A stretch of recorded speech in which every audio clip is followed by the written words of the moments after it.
नमस्कार, आप देख रहे हैं फास्ट न्यूज इंडिया।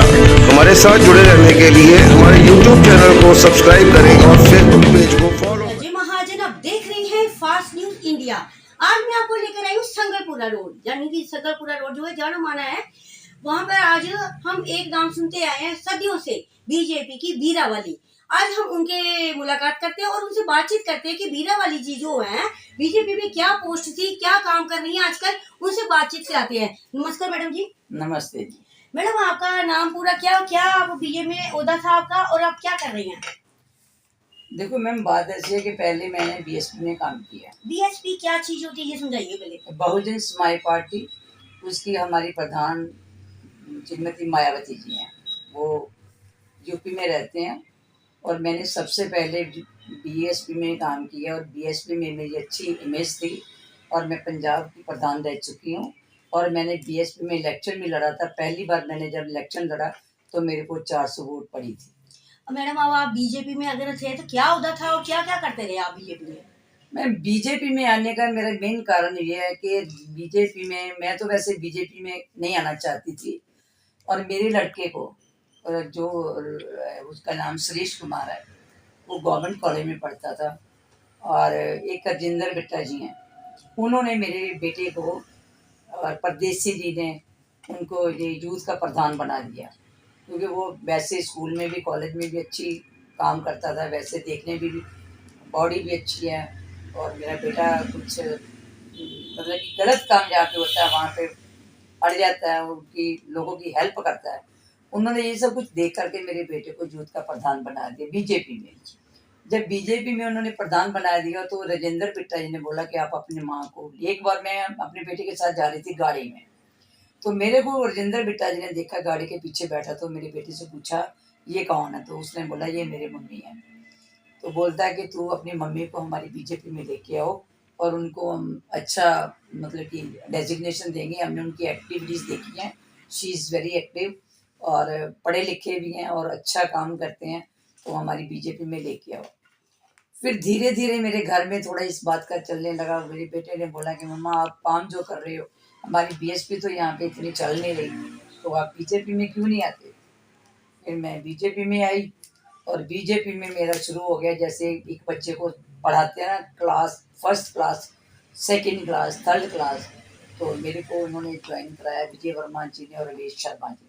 मैडम, आपको गनमैन भी मिले थे? क्या होता था जो आपको 2 गनमैन मिले थे? मैं धीरे धीरे, पहले तो मैं वुमेन सेल की प्रेसिडेंट बनी और उसके बाद मेरे को इन्होंने डायरेक्ट अपना सेंटर में, पंजाब स्टेट में as a secretary BJP Punjab बना दिया। मेरे को तो पता भी नहीं था, उन्होंने मेरे को सेक्रेटरी बना रखा है। तो जब मैं घर पे सो रही थी तो मेरे बीजेपी वाले गली से आए था, उन्होंने फूल माला पकड़ी हुई थी और उनके साथ जिंदर जी थे, राकेश ज्योति जी थे, वो सब लोग गली में नारे लगाते आ रहे थे और मैं सो रही थी। मेरी बहू, बड़ी बहू घर पे थी और उसने कहा कि मम्मा बाहर आपका नाम लेकर कोई कुछ जयकारे वगैरह लगा रहे हैं, तो जिंदाबाद के नारे लगा रहे उस हैं। टाइम आपको क्या फीलिंग हुई जब आपको तो पता नहीं था कि आपको इतना बड़ा ओहदा मिला है, तो बाहर आपके नारे लगाए जा रहे हैं, क्या फीलिंग हुई आपको उस time? Ma'am I was very happy. मुझे बहुत खुशी हुई कि मेरे काम को किसी ने सकारा है और मेरे को अच्छा समझा है और मेरे को उन्होंने स्टेट लेवल का जो डेजिग्नेशन मेरे को दिया है। और मैं आपको सबसे ये बताना चाहती हूँ कि मेरे को उन्हें एक बार नहीं, मेरे को 2 टर्म्स दी उन्होंने। उससे पहले हमारे पंजाब के प्रधान जो थे वो, उनका नाम मेरे को याद नहीं है, पठानकोट के थे, तो अश्विनी जी, सॉरी अश्विनी जी उनके प्रधान थे। और अश्विनी जी ने भी मेरे साथ बहुत ही मेरे को पसंद किया और उन्होंने मेरे को डेजिग्नेशन जो दिया उसके साथ मेरे को सिक्योरिटी भी दी। मैडम, आप कहाँ के रहने वाले हैं? एक्चुअली मैं लुधियाने की रहने वाली तो हूँ। कितना आप पढ़े हैं? मैंने ग्रेजुएशन किया है मैम। तो मैडम, आप सुनने में आया है कि आपने पहले आपके जो 2 लड़के हैं तो एक लड़की है, सुनने में हमें आया है कि आपके बच्चों ने आपके साथ धोखा किया। क्या इतना बड़ा धोखा कर दिया कि आपके हस्बैंड नहीं है इस टाइम? मैम बात ऐसी है कि ये तो आजकल घर घर में ऐसे चल ही रहा है, जो हवा चलती है उसका असर सब जगह पे पड़ता है। इसी तरह मेरे साथ भी थोड़ा कुछ ऐसे हुआ। मैंने बहुत लोगों का फैसले किए हैं, बहुत लोगों के घर में जाकर उनकी एडजस्टमेंट की है। कुछ बहुएं जिनकी मतलब कि नाराज़ होती थी, लड़की लड़के में आपस में मनमुटाव होता था, तो बहुत लोग मेरे पास आते थे। फिर मैं उनके घरों में जा कर के, मेरा एक डिसीजन था, अगर मैं जाती हूँ तो जो लड़की घर से नाराज़ होकर गई है उसको मैं पक्का उसी दिन लेकर के आती थी। मेरे गनमैन भी यही बोलते थे कि हमारी मैडम का एक असूल है।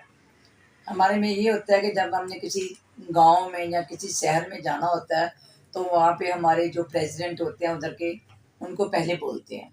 मैडम ये कहावत है कि लड़कियां ही गलत होती हैं, लड़के की तो गलत नहीं होती हैं। लड़के तो सवेरे जाते रात को आते हैं।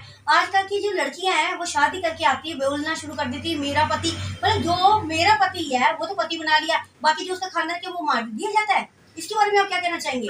मैंने बहुत कुछ देखा है, ये मैंने ऐसी बातों को बहुत सामना किया है। आपको पता है पहले जो लोग थे मेहनती थे, खुद मेहनत करते थे, पैसा कमाते थे, उनको पैसे की कदर होती थी।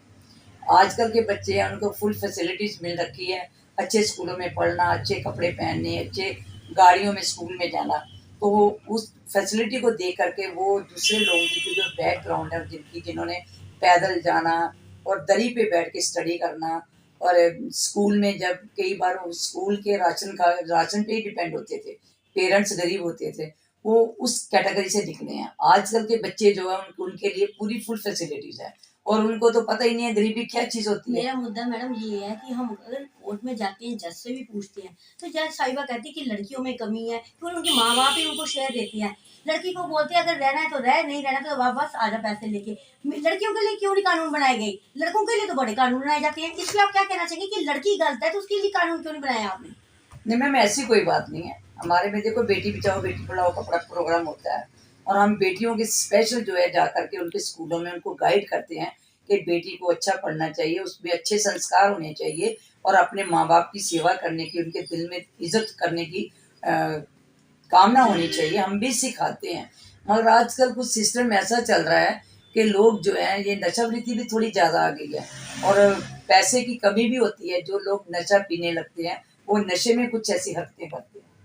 मैडम आप बता रहे थे कि आपने जो दुकान चलानी शुरू की है, क्या रीज़न है? मैंने आपको देखा कि आप तो बड़े बड़े उद्योगों में काम करते थे, राजनीति के साथ रहते थे, आज आप छोटी सी दुकान चला रहे हैं, अपना खर्चा उससे निकाल रहे हैं, क्या कारण है? इसके बारे में 2 लाइन बताइएगा। मैम जब मेरी शादी थी, मैं लुधियाने की रहने वाली हूँ, गवर्नमेंट कॉलेज में मैंने स्टडी किया है।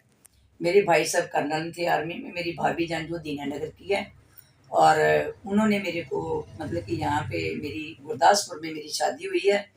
और शादी के बाद जब मैंने देखा यहाँ पे जो सिस्टम था वो थोड़ा लुधियाने से अलग था, क्योंकि गुरदासपुर पहले, अभी तो बहुत फास्ट हो गया है, बहुत अच्छा हो गया, तो पहले काफ़ी बैक था, है ना। तो यहाँ पे आकर के मेरे को बहुत मेहनत करनी पड़ी। मेरे हस्बैंड जब बटाला में जाते थे बैंक में, यूनियन बैंक में, वो एज ए क्लर्क काम करते थे, उनकी तनख्वाह 400 रुपये होती थी। तो जब मेरी शादी हुई, मेरी यहाँ पे तिबड़ी कैंटोनमेंट एरिया में मेरी शादी हुई, मेरे भाई साहब आर्मी में कर्नल थे, तो कर्नल का रोल देख करके सब मेरे को यही सोचते थे कि ये लड़की इधर गुरदासपुर में रहने वाली नहीं है। मैंने अपने मायके में, अपने बाप, मेरा एक मजदूर था, वो रेडी का काम करता था, मैं भी उनके साथ काम करती थी।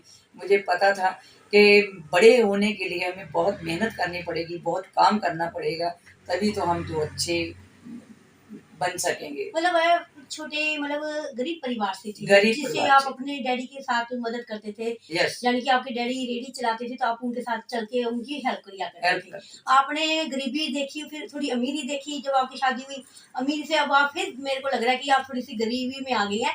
उसका रीजन पूछूं कि दुकान चलाने का क्या रीजन है? दुकान चलाने का रीज़न यही है कि मेरे हस्बैंड की तनख्वाह तो कम थी और मेरे 2 देवर थे, 2 ही नंदे थी। वो सबका जो है, मैंने उनकी शादी भी करनी थी, छोटा-सा घर था। उससे फिर पहले मैंने ये क्या किया कि अपने हस्बैंड को यही बोला कि हमारे रहने के लिए तो ये थोड़ी जगह बहुत कम है, तो सबसे पहले हम घर बनाएँगे। तो फिर हमने बैंक से लोन लिया, तो थोड़ी-सी जगह जो वो खरीदी, उसको बनाया और एक घर में कमरे में मैं थोड़ा-सा काम शुरू किया कपड़े का। और जब मैंने कपड़े का काम शुरू किया, धीरे-धीरे मेरे